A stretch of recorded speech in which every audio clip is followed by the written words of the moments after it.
Well, hello there, watching the press preview. A first look at what is on the front pages. So, time to see what is making the headlines with Kevin Maguire, Associate Editor of the Daily Mirror, and Tim Montgomerie, Conservative commentator, both with us from now until just before midnight. Welcome to both of you. As ever, we turn our attention first of all to the front pages. Inflation hits home. That is the front of the Metro after the UK Consumer Prices Index hit 9% in April. That is up from 7% in March and the highest for 4 decades. Prompting a warning from the Chancellor, says the Financial Times, that the next few months are going to be tough for us all. The Guardian leads with a warning from a senior police chief that the rising cost of living will mean a surge in crime as poverty increases. The Daily Mail, though, says that ministers are considering what it calls a triple tax cut to ease the crisis. But any hopes of a windfall tax on the massive profits being made by energy companies has been scuppered by ministers. That is according to The Times. The Daily Mirror points out the inequalities of the rising costs, comparing one pensioner's plight with that of the Chancellor himself. Meanwhile, according to The Telegraph, Western officials say that Vladimir Putin is weaponising global food supplies by stealing grain and destroying agricultural equipment as part of his war in Ukraine. And The Sun brings us the news that, win or lose, Rebecca Vardy and her husband Jamie are to leave the UK for America after the result of the Agatha Christie libel trial. Well, reminder that by scanning the QR code you'll see on screen during the programme, you can check out those front pages while you watch the programme. So let's return to our guests, Kevin Maguire and Tim Montgomerie. Welcome to both of you. And Tim, the Chancellor was speaking to business leaders today at the CBI. It's going to be tough. And of course, many people at home watching this already know that. But the problem is the winter, higher inflation, there is worse to come. That is the problem for us and the government. Was definitely worse to come, and people feel it's difficult enough at the moment, Anna. But I think part of the warning in the FT story, and you read it in other of tomorrow's papers, is that there's not just more inflation to come. And people are saying, we've got this 9% inflation rate today. I think for people at the bottom of the pile, people for whom a large percentage of their budget is food and energy, the real inflation rate is probably already 11 or 12%. People expect it to go up by another point or so. And then the worst thing after that is most economists think that we'll head out for a recession. So we've probably got at least a year, perhaps 18 months of really difficult times. And while I think the government has been slow to act, I'm a Conservative, I support this government, but I think it needs to move faster.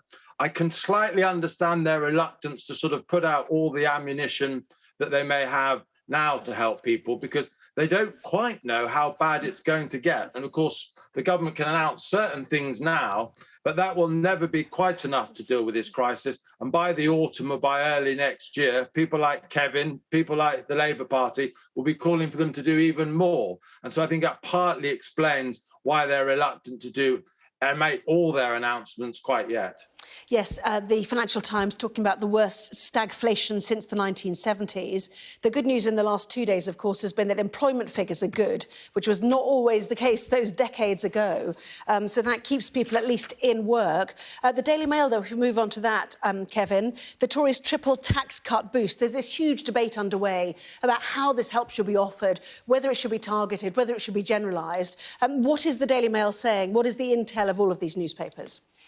Yeah, it's pretty general, but nevertheless, the Daily Mail, which is now on side with Boris Johnson and something of a cheerleader under its current editor, Ted Verity, when under the old editor, Geordie Gregan, seemed to want to pull him down. They say, look, the message is getting through. There's going to be help for the lower paid, 3 million. That looks like it'll be through universal credit, something on energy bills, and also easing the burden on business to stave off, and the Daily Mail on its front page uses the R word, recession, because it's bad now with inflation at 9%. Wages only going up 4.2%, but it could get worse as we go into, if we go into recession next year, or as the Financial Times puts it, stagflation, where you have incredibly low growth, but you have very high inflation. And you watched Prime Minister's questions today, and the Prime Minister ruled out a windfall tax on energy, which if it raised 2 billion, it's probably £100 per household on energy bills. It's not the sole answer, but it would be very, very symbolic. But according to the Times, the Prime Minister is still resisting that, and they've been briefed clearly now that the Treasury and the Chancellor Rishi Sunak would like it, but Boris Johnson, the PM, is holding out, and the government, you can just sense in Westminster, doesn't quite know what to do and has no clear plan. And I think it needs one pretty quickly, because words are great, but people want action. That's what's happening. And it seems certainly on the windfall tax, given Margaret Thatcher brought one on in banks, David Cameron did on the North Sea. It's a kind of odd hill for Boris Johnson to die on, should he be doing that, resisting a windfall tax, when it's just very politically popular, and the help would be very, very welcome by those who are facing prices. When the boss of BP said, look, windfall tax, essentially we're making so much money now in excess bumper bonanza profits that we could pay a windfall tax and it won't cut investment. Yes, great picture of what looked like Boris Johnson on the front cover there, but is actually Sir Kenneth Branagh in a spitting image moment, a new Sky drama about the pandemic. So that photo, you'll spot it on other newspapers as we roll through. But moving back to the windfall tax just briefly, as we saw the Times there, certainly the message from Prime Minister's questions was from Sir Keir Starmer, you just don't get it. And from Boris Johnson, and indeed from Liz Truss earlier on Sky News today, it was that actually doing a tax like this deters inward investment. It means you lose trust in business. And in fact, the organisation that represents oil and gas producers has highlighted today these £7.8 billion in taxes the industry is already expected to pay as a result of the boom in oil and gas prices, in a letter to the Business Secretary, Kwasi Kwarteng, and says that they work in long-term investment cycles with multiple and complex risks, so making the case for it not to happen. Where do you stand on this, Tim? Well, look, I'm not entirely surprised, Anna, that the oil and gas sector says don't tax us anymore. It sounds slightly self-interested. I think it's a little bit of a distraction, though. I would happily support a tax on the energy sector. I think they're making huge profits, and I think they could make a bit more of a contribution to the economy at a time when people are really hurting. But I don't think the government are doing enough to help the poorest people in the country at the moment, but they are helping people by £22 billion already. This tax, even if it was implemented, will only give an extra £2 billion to that. So not even, 10% of what the help that's already being funneled. So the idea that it's, the big answer to the crisis we're facing just isn't true. Where I hope the government direct their help is through universal credit. The people hurting most at the moment are the people at the bottom of the pile. Don't know whether Kevin would agree with this, but actually universal credit had lots of problems at the beginning. It had lots of teething problems. But actually, for example, Torsten Bell, who used to work for Ed Miliband, now acknowledges that in the digitalization of Britain's benefit system, we probably have the most sophisticated benefit system in Europe if we put money into it. And so we can direct money to the people who really need it. And so let's have less talk of tax cuts if money is short, and let's really help the people who really are having to make the very tough choices between putting food on the table or heating their family homes. Yeah, and certainly people say our benefit system allows help to be targeted, but who knows if the people who are poorest are the only people who need help. That's the problem, isn't it, for the Chancellor? And in that CBI dinner and address tonight, the Chancellor suggesting I have had to be the crisis Chancellor. He was talking about COVID. He's rolling straight into another one, isn't he? And The Guardian picks up on that just quickly, a reflection on the impact of all of this. Yeah, it's got to be acknowledged that the Chancellor did rather well in COVID with the furlough scheme. Yeah, there were problems and late decisions on extending help, also the people who were excluded. But overall, he rose to the challenge. Now, he's probably not doing that on the cost of living crisis, but The Guardian are just picking up another social impact of this catastrophic financial confrontation for families, that crime will soar. And Andy Cook, who's the Inspector of Constabulary, ex-Merseyside Chief Constable, is saying, look, police forces are going to have to use their discretion on whether you prosecute people who steal to eat, which presumably includes shoplifting, because poverty and the lack of opportunities will create desperate people. And Tim was mentioning people having to make choices about eating and heating.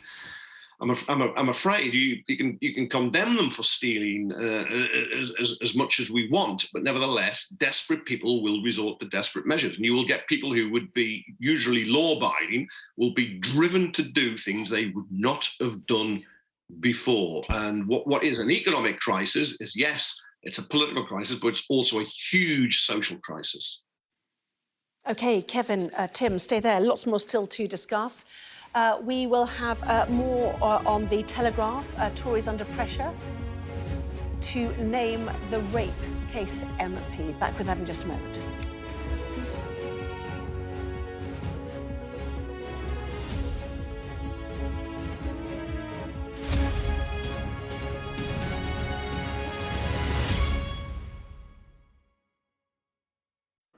Well, welcome back. You're watching the press preview. Let us return to Kevin Maguire, Associate Editor of the Daily Mirror, and Tim Montgomerie, Conservative commentator. Welcome to both of you. So, Kevin, Financial Times, picture there of the Turkish leader who is putting a spanner in the works of Finland and Sweden joining NATO, with a fuller explanation here. Tell us more.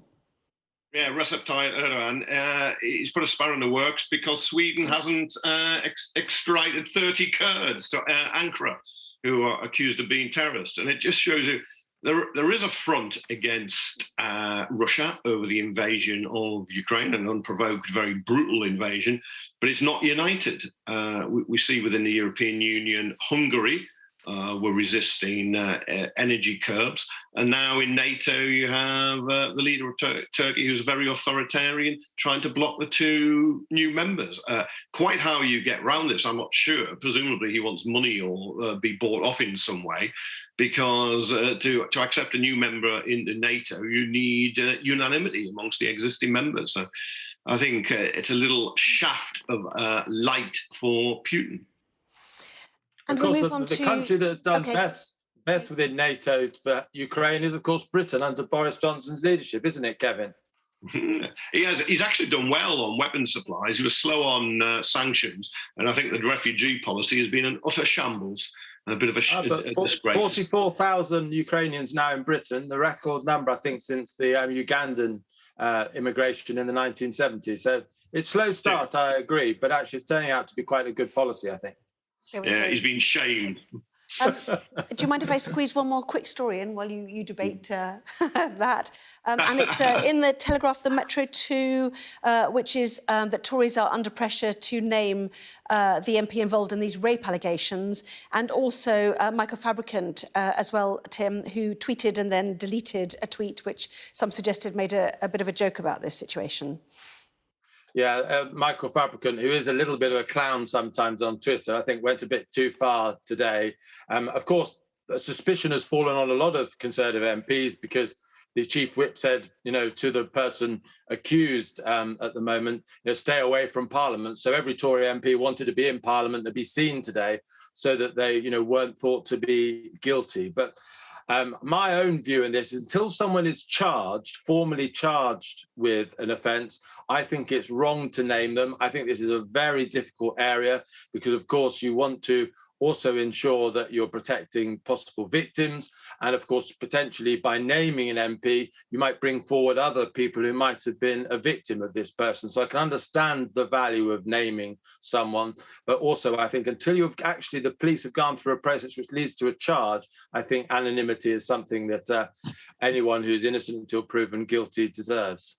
Yeah, I accept people are innocent until proven guilty, but at the same time, I think if you're arrested, you should be named. Look, this MP is free to go into schools to see constituents unsupervised. Kevin, I think we in the public should know who he is. Tim knows, I know, you know. Kevin Other people Maguire, should know. we've run out of time. I do apologise for finishing there.